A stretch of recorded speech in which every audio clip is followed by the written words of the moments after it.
t'avais pourtant prévenu, je t'avais dit d'arrêter tout ce que tu fais. Mais je n'ai rien fait de mal. Et pourquoi tu t'es mis de l'autre côté de la discussion? Parce que je voulais aider. Tu es très insolente, tu penses que ton éducation comme ça tu serviras à quelque chose? Ressaisis-toi, sinon tu risques de finir chez moi ici. Moi, je lui dirai. Attends, je l'appelle. Allô, mon frère, tu ne croiras pas ce qui s'est passé. La maman d'Aïcha est venue à la maison tout de suite et elles sont parties ensemble. Je ne sais pas qu'est-ce que ta femme lui a raconté, mais elle était très énervée. Elle vient tout juste de partir. Oh non, c'est pas possible. Allô, oui, Amina, ça va? Quoi? Qu'est-ce que tu racontes? Pourquoi elle est venue la chercher? C'était quand? Mais pourquoi personne ne m'a rien dit? Ok, laisse-moi appeler sa maman pour savoir qu'est-ce qui se passe. Allô, Amadou. Oui, effectivement, je suis allée la chercher, elle vient rester chez moi ici. En attendant, car ça ne va pas entre elle et ta sœur. Mais non, belle maman, qu'est-ce qu'il vous a raconté? Je vous avais dit le matin que c'était qu'une petite dispute. Et c'était réglé, non? Ou bien, qu'est-ce qu'elle vous a raconté ce soir? Si tu le dis. Mais je suis allée la chercher par précaution, parce que c'est avec ces petites disputes que les choses deviendront sérieuses si elles ne s'entendent pas à peine 2 jours depuis son arrivée. Vaut mieux qu'elle revienne chez moi pour le moment. Ah, je vois, mais vous ne pouvez quand même pas venir la récupérer sans mon autorisation. C'est comme ma femme, nous devions en discuter avant.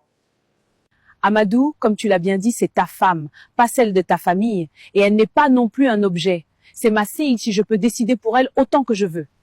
Alors soyez sûr, si elle reste chez vous là-bas, c'est que j'annule la procédure parce que je viens de comprendre, on s'entendra pas si elle est incapable de s'entendre avec ma famille, ne serait-ce que 2 jours.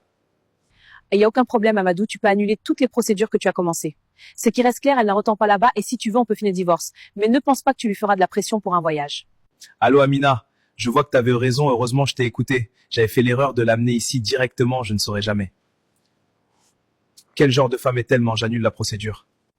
Oh, mon frère, je te l'avais dit. Mais je pense que j'ai une idée de ce qu'on peut faire.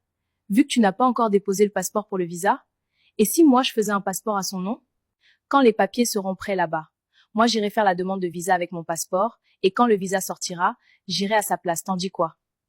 Oui, c'est une bonne idée. Oui Amina, tu as raison, c'est une très bonne idée. Dès demain, va faire un acte de naissance à son nom, puis faire ton passeport dès que le visa sera prêt, tu viendras à sa place. Ma fille, j'ai parlé avec ton mari. Et exactement comme tu me l'avais décrit. Il ne tient en compte que sa famille, il a commencé à faire des menaces, je lui ai dit que tu vas divorcer. Vraiment? Il a menacé? Ma fille, écoute-moi. N'aie pas peur du divorce. Si tu trouves que ça ne va pas, pars. Ne fais jamais l'erreur de rester où tu n'as pas la paix du cœur. Tu vois maintenant, heureusement que je t'avais dit de ne pas lui mentionner que tu as un passeport américain, il a mis dans sa tête que tu l'as épousé pour partir en Europe. Je sais que tu tenais tant à ce mariage, mais c'est le moment de tourner la page. Je suis fière de l'éducation que je t'ai donnée. Car si tu n'étais pas bien éduquée, les choses allaient dégénérer dès le premier jour où ils ont commencé à te faire souffrir. Mais tu as su enquiller, je suis fière de toi. Merci, ça me touche beaucoup. Maintenant, il est temps que tu rentres aux États-Unis pour t'occuper de nos affaires. Oui, maman, tu as raison. Il faut que je parte un peu histoire de me changer les idées. C'est lui qui appelle. Allô, Amadou. Alors Aïcha, c'est comme ça que se comporte une femme mariée? Tu décides de plier bagages et rentrer chez toi sans me le dire. Sache que qui vient de faire la pire erreur, car je ne te pardonnerai pas ça. Ne t'inquiète pas, je ne demande même pas ton pardon, au revoir.